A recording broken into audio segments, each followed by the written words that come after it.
Hello everyone, welcome to Last Night Dentistry. Since I have got a massive engagement on my reel about ORE, so people asked about making it a long and detailed video. So here I am. I am going to discuss the reality of moving to the UK as a foreign dentist.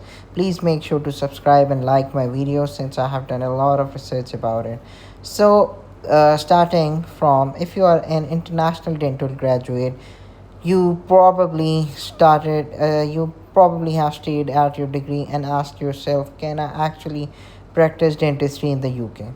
The short answer is yes, absolutely. The UK dental system relies heavily on talented international professionals, but if you have been researching the pathway lately, you have probably run into a wall of confusing updates, shifting fees, and massive exam backlogs. The ground completely shifted with the Genedentic Council's major contract announcement. So, in this video, we are cutting through all the confusing text and rumors. I'm going to give you honest, realistic, step-by-step roadmap for your transition to the UK as a licensed dentist. So, now, before we talk about the exam themselves, let's make sure you meet the baseline entry requirements. If you don't hit these, the Generated Council or GDC won't let you book a seat. First, your qualification. As you can see in this roadmap, I have given eligibility, English bench, theory and crucials, clinical transition, all these things, but we will move step by step. So, first, your qualification. You need a minimum of a 4 to 5 year Bachelor of Dental Surgery, a BDS equivalent. Crucially, your training hours that must have included at least 1600 hours of clinical hands on experience where you personally treated patients under supervision. Simulation training alone won't cut it. Now, coming at the second part of this. Registration, you have to prove your English language proficiency. You have two choices here. First, you can take the IELTS academic, where you need a minimum score of 7.0 in every single section, or you can take the OET, the occupational English test, where you must score at least a grade B across all components. So do not skip this step. You cannot even apply for document verification until your language certificate is valid and in your hands. Now, let's discuss the massive element in sorry for that the massive elephant in the room: exam availability. Historically, getting an exam seat was like winning the lottery. Seats sold out in less than 2 minutes, leaving thousands of dentists stranded for years.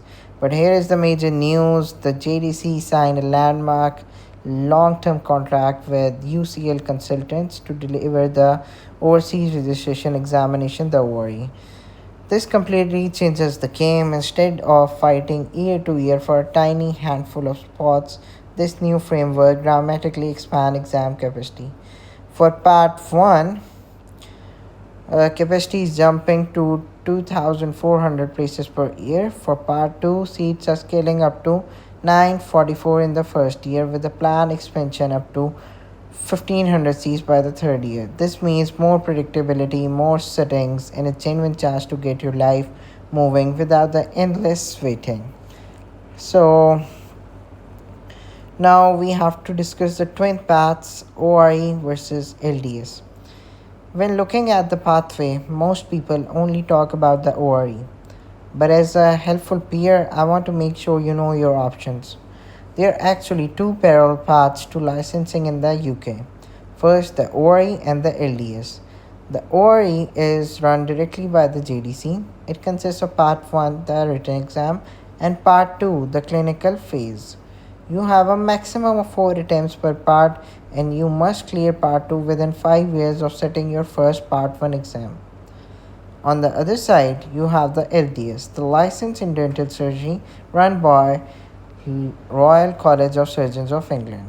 The structure is incredibly similar: a written Part 1 and a clinical Part 2. Why does this matter to you? Because you can actually apply for both.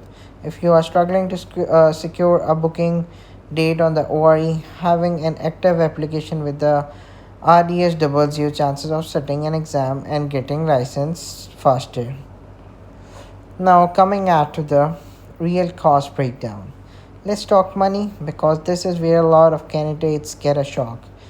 So, since with the new UCL contract, the fee structure has completely changed to reflect the actual cost of running these high tech clinical facilities.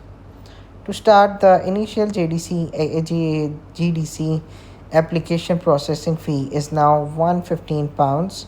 But the good news, the written ORE part 1 fee actually dropped by 17%, bringing it down to £485. But here is the heavy blow, the practical ORE part 2 has jumped by 65% to a staggering 6,967 per attempts pounds per attempt.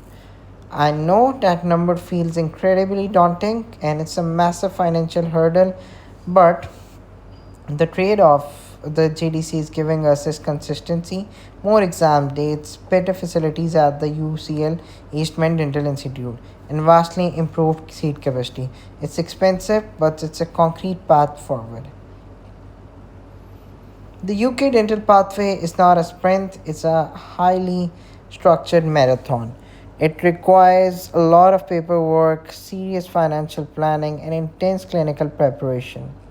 But with the massive expansions coming down the pipeline, the door is wider open than it has been in a decade. This is the first episode of our Part 4 series. In the next video, we are diving deep into the exact paperwork required for GDC document verification and how to study so you can ace ORE Part 1 on your very first try. Make sure to hit subscribe, turn on the notifications, and drop any questions you have in the comments below. Let's get together in this journey and keep yourself updated with last night dentistry.